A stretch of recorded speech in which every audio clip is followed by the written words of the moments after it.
البدع والأهواء، أهل البدع العقائدية وأهل البدع السياسية. نقول بيننا وبينكم السلف، بيننا وبينكم الكتب، كان فيقول البدع بيننا وبينكم. الحمد لله رب العالمين، والصلاة والسلام على رسوله الأمين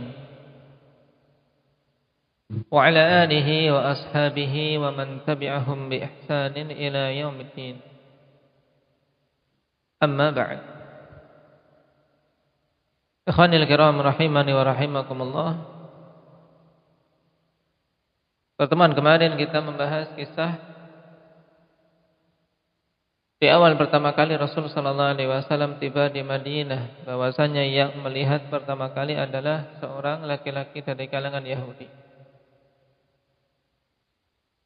Dan ada yang perlu diralat kemarin tentang makna hada jaddukum.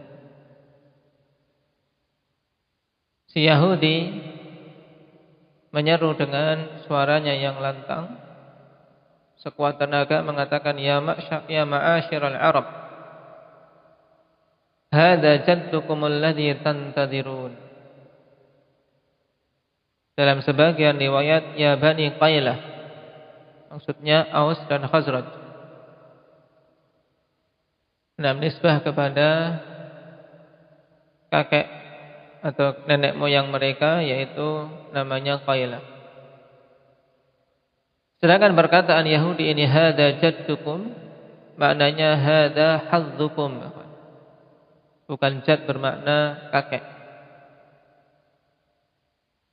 Tayyib, hada jaddukum alladhi tantadirun, ay hada hadzukum alladhi tantadirun, yaitu ini bagian yang telah kalian tunggu-tunggu, yaitu inilah perkara yang telah kalian tunggu-tunggu datang, yaitu siapa?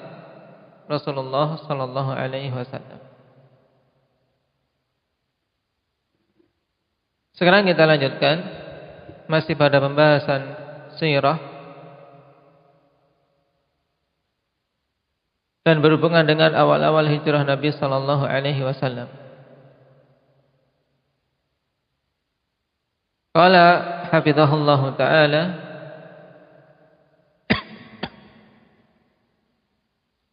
ma huwal masjidul ladzi assasa 'ala taqwa,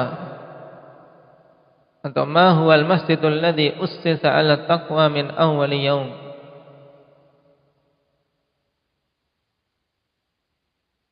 Apa itu masjid yang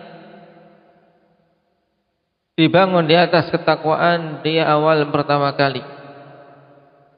Itu semenjak awal pertama kali dibangun, masjid tersebut dibangun di atas ketakwaan.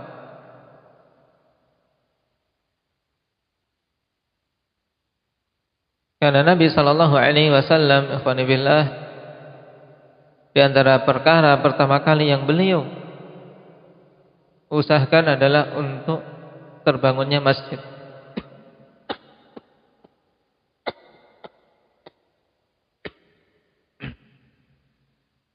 Nah, dalam ayat ditegaskan di sana ada masjid yang dibangun di atas ketakwaan. Yang dimaksud itu masjid apa?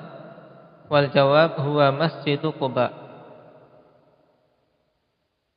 yaitu masjid Quba.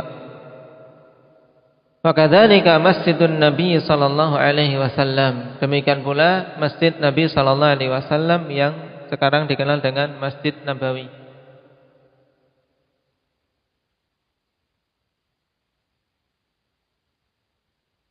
Dan Masjid Quba adalah masjid yang pertama kali Rasulullah sallallahu alaihi wasallam dirikan setelah hijrah. Karena Nabi sallallahu alaihi wasallam, ikhwani fillah, ketika sampai di Madinah tinggal beberapa hari di Quba.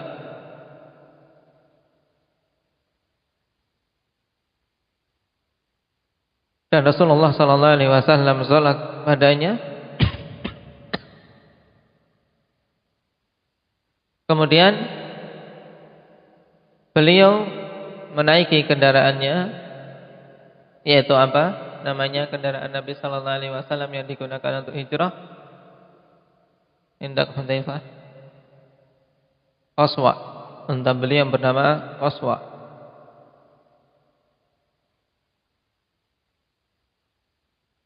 Mendapatkan perintah dari Allah Subhanahu wa taala untuk menunggangi kendaraannya dan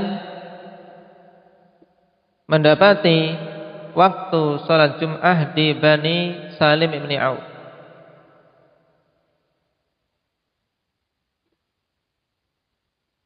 Maka beliau pun melakukan salat Jum'ah di masjid yang ada di tempat tersebut. Tidak ada di Wadi Ranuna.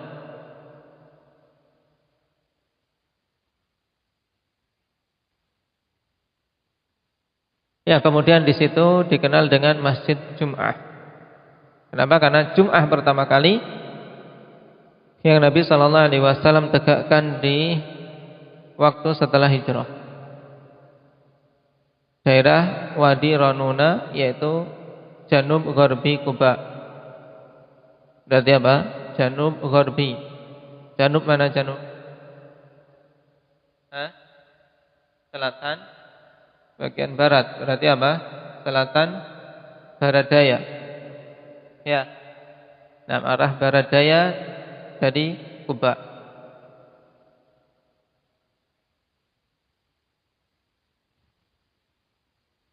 Di tempat siapa? Bani Salim ibn Auf.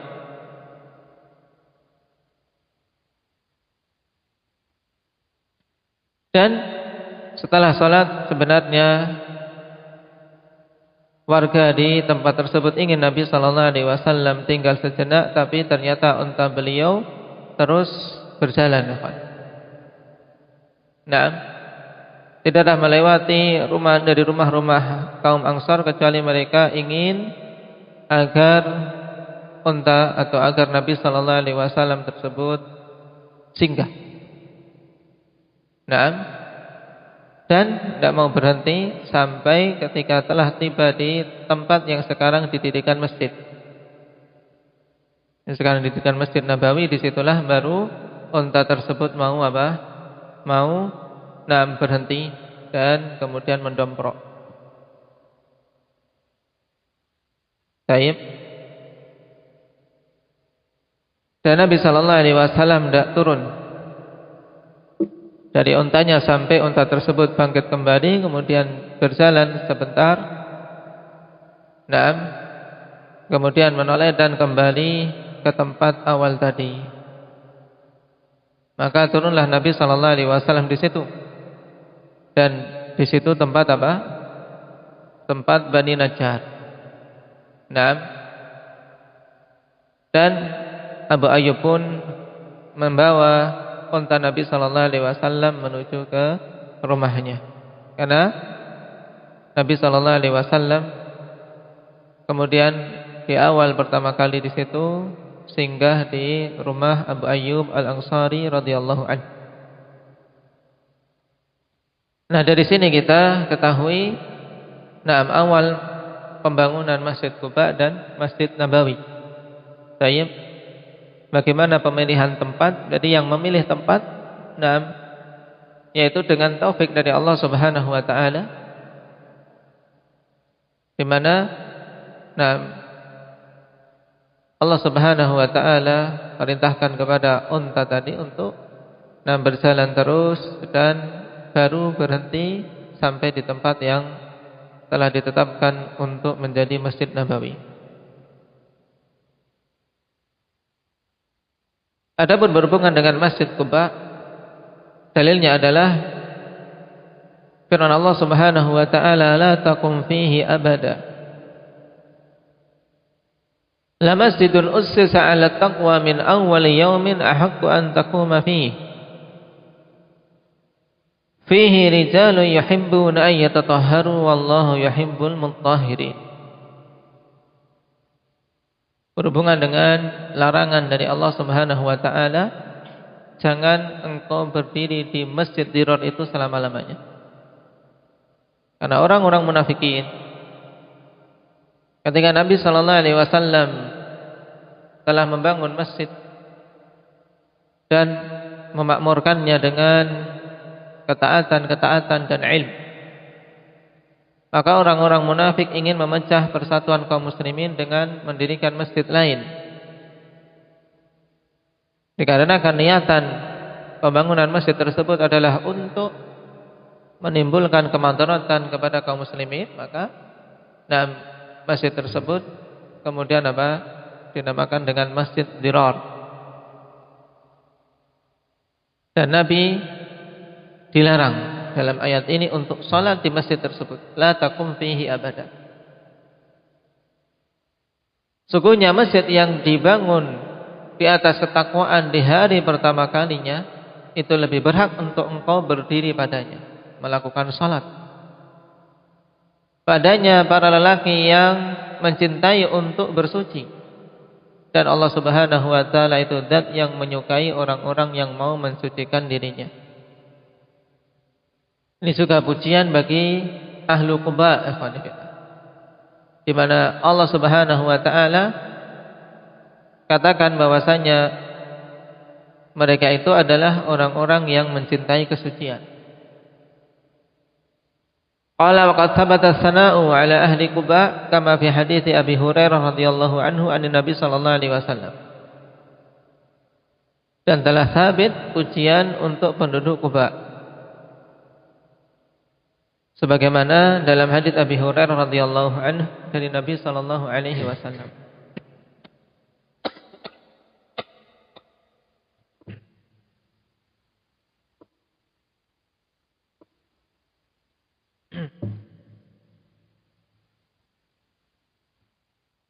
Qala nazalat hadhihi al-ayatu fi ahli Quba. Ayat ini turun pada ahli Quba, yaitu ayat di surat At-Taubah, la taqum fihi abada la masjidun ussisa 'ala taqwa min awwali yaumin ahaqqu an taquma fihi rijalun yuhibbuna an yatatahharu. Jadi pujian ini yaitu bahwasanya di Quba itu ada orang-orang yang mencintai untuk bersuci. Ini pujian untuk mereka. Qala kanu yastanjuna bil ma' fanazalat fihim hadhil ayah. Adalah dulu penduduk Quba mereka istinja menggunakan air, sehingga turun tentang mereka ayat ini.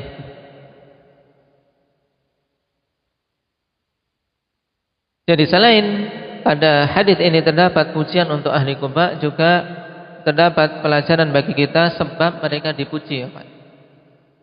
Dikarenakan mereka istinja menggunakan air. Di sana ada riwayat yang mengatakan mereka menggabungkan antara istijmar, yaitu bersuci menggunakan batu, kemudian setelah itu disempurnakan dengan air. Tapi riwayat ini lemah. Riwayat yang sahih yaitu dalam hadis ini bahwasanya pujian mereka kok sampai dikatakan bahwasanya padanya orang-orang yang menyukai untuk bersuci, yaitu dikarenakan mereka itu bersuci menggunakan air. Dan alhamdulillah kita harus banyak-banyak bersyukur pada Allah Subhanahu wa taala. Tatkala Allah Subhanahu wa taala berikan kepada kita air yang melimpah. Air yang melimpah sehingga kita bisa bersuci dengannya dengan sangat mudah. Di sebagian negeri untuk mendapatkan air bersuci sulit. Sulit. Makanya penduduk Quba ini tatkala mereka menggunakan air untuk bersuci diberi pujian. Makanya kita ketika lalai dari nikmat yang agung ini merupakan kekeliruan. Air saja ya, nikmat yang agung. Kita bisa mandi dengan taib leluasa, segar, bersuci dengannya, minum dan seterusnya tanpa ada kesulitan. Alhamdulillahirabbil alamin. Ini berhubungan dengan Masjid Quba. Adapun tentang Masjid Nabawi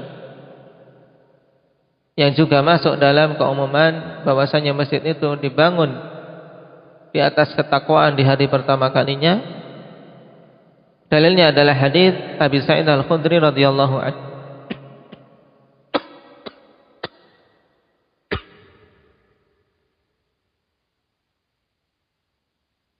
Qala dakhaltu ala Rasulillah sallallahu alaihi wasallam fi baiti ba'dhi nisa'i.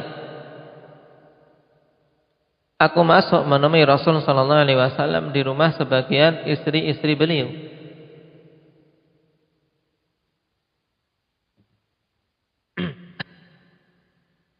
Faqultu ya Rasulullah, ayyul masjidaini alladhi ussisa 'ala taqwa?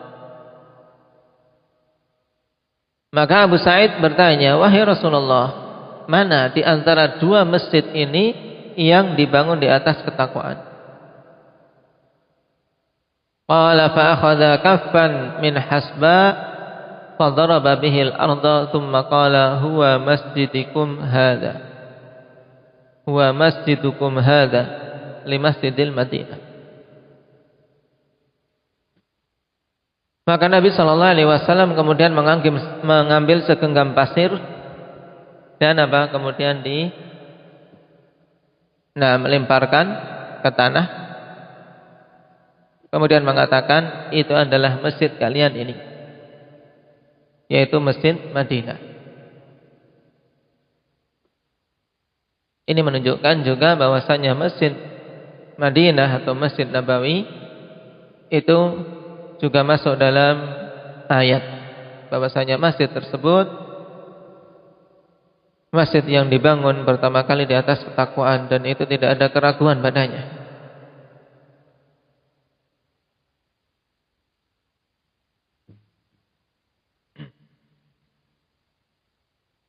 Dan berhubungan dengan pembangunan masjid, ikhwani fillah,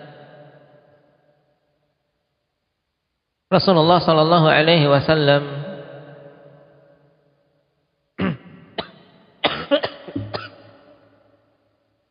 berikan contoh kepada kita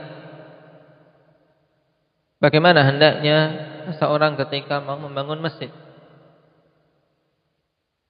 untuk betul-betul menjaga kehormatan dan mengharapkan pahala di sisi Allah Subhanahu wa taala. Karena ketika telah ditentukan tempat di mana penentuan tersebut berdasarkan berdasarkan berhentinya unta. Ketika unta berhenti dongkrok di tempat itu, kemudian pergi lagi ternyata balik lagi ke tempat itu, maka disitulah yang akan dibangun masjid. Maka Nabi Shallallahu Alaihi Wasallam memanggil Bani Salimah. Taib ya Bani Salimah, saminuni bihaitikum hadi. Wahai Bani Salimah, jualah tanah kalian ini. Beliau ingin membeli tanah yang hendak beliau bangun masjid. Akan tapi Bani Salimah enggan untuk menjualnya dan menghendaki untuk diserahkan semata-mata karena Allah Subhanahu wa taala.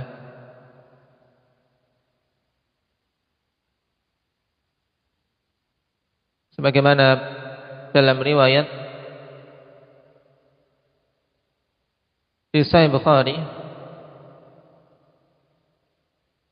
dan asal dari tanah tersebut ikhwani fillah yaitu wakana marbadan liyatimain.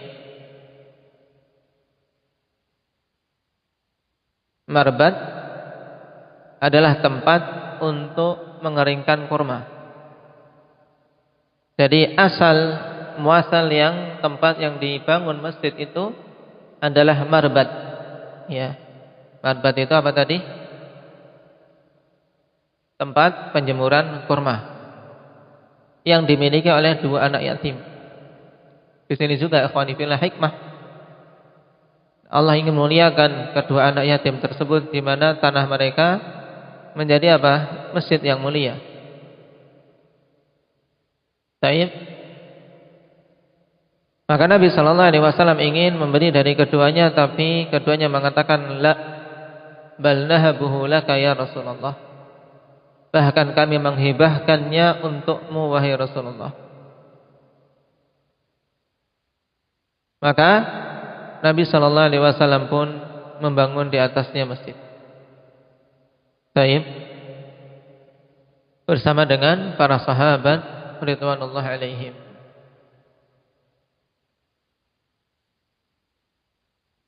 Dan Anas radhiyallahu anhu menceritakan ketika proses pembangunan masjid juga ketika perataan dan seterusnya ternyata padanya ada kubur musyrikin, maka dipindah. Taib diratakan, kemudian tulang belulangnya diambil, dipindah ke tempat lain. Dikarenakan kubur orang-orang musyrik tidak ada kehormatan padanya. Berbeda dengan kubur kaum muslimin. Seandainya di situ kok ada pekuburan, maka apabila pekuburan lebih dahulu daripada masjid, maka hendaknya dimenangkan pekuburannya. Kecuali apabila akan menimbulkan kerugian yang besar terhadap kaum muslimin. Misalnya sudah dibangun Mekah, baru didapati ternyata dulunya di situ kubur, didapati tulang belulang kaum muslimin yang ada di situ. Maka kewajibannya untuk segera dibersihkan, untuk dipindah ke pekuburan kaum muslimin.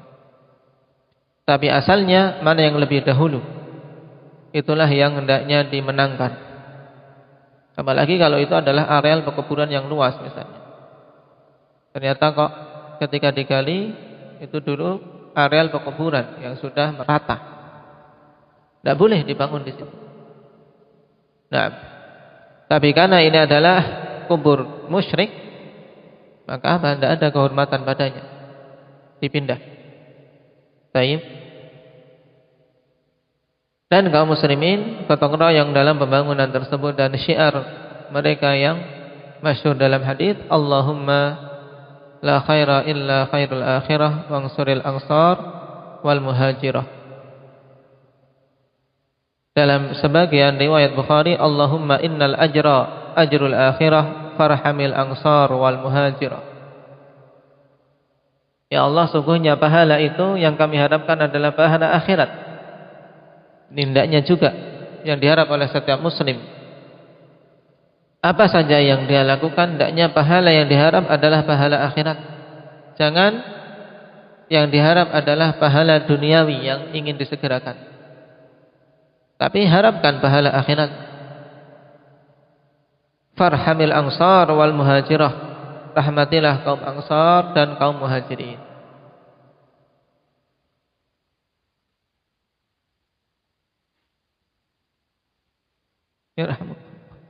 Dan adalah masjid Nabi sallallahu alaihi wasallam saat itu, ikhwani fillah,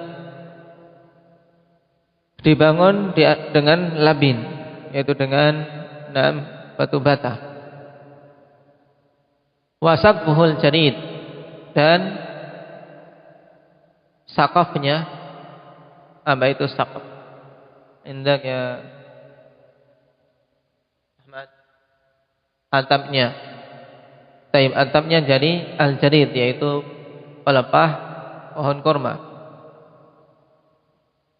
Kemudian amuduhu khashabun nahl, amuduhu khashabun nakhl, yang menjadi apa, tiangnya adalah apa, kayu pohon kurma. Taib. Dan Nabi sallallahu alaihi wasallam bangun untuk keluarga beliau kamar-kamar di samping masjid.